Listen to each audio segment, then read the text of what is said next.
সে অনেক দিন আগের কথা। রূপনগর নামে একটি গ্রাম ছিল। সে গ্রামের পাশে একটি জঙ্গল ছিল। সেই জঙ্গলে অনেক পশু পাখি বাস করত।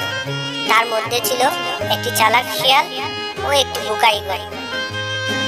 বনে খাবারের খুব অভাব ছিল। ঈগল সারাদিন ঘুরতে ঘুরতে দুপুর হয়ে গেল, কিন্তু কোনো খাবার পেল না। ক্লান্ত হয়ে ঈগল একটি গাছে বসলো।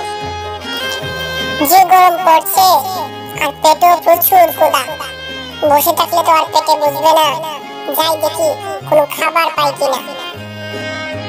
ঈগল খাবারের খুঁজে গ্রামের দিকে ছুটল। এদিকে শিয়ালও সারা বনে খাবার খুঁজতে খুঁজতে ক্লান্ত হয়ে গেল। কি যে করবো বুঝতে পারছি না, সারা বন খুঁজেও তো খাবার পেলাম না। ঠিক তখনই ঈগল গ্রাম থেকে খুঁজে খাবার নিয়ে আসলো এবং একটি গাছে বসলো। যাক বাবা, একটু তো খাবার পেলাম, এখন আরাম করে খেয়ে নেই।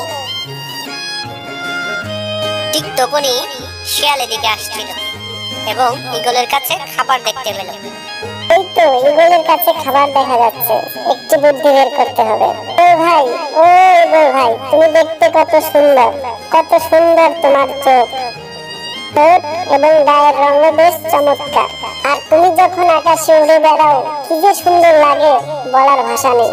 তবে আমার মনে একটা কষ্ট, এত কিছু থাকার পরেও তুমি কথা বলতে জানো না। তুমি যদি কথা বলতে পারতা, কত যে সুন্দর হতো।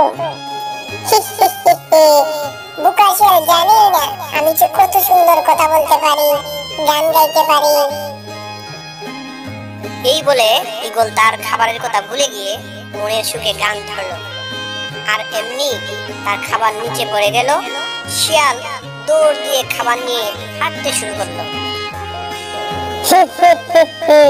ঈগল, তুমি এত বোকা, আগে জানতাম না।